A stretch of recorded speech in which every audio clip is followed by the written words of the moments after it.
Good morning, welcome to my new vlog. हमारा vlog यहाँ शुरू हो रहा है।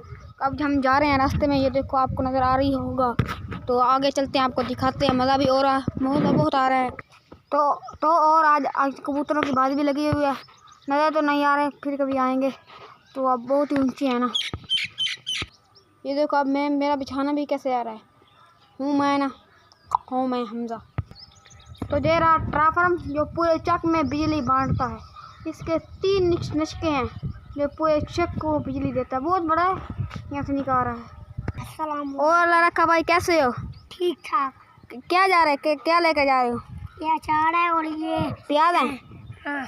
तो जाओ। तो यहाँ पर मुर्गी भी अपना चारा गोल रही हैं। ये खा रही हैं और ये फिर अंडे देंगी, फिर हम खाएंगे अंडे।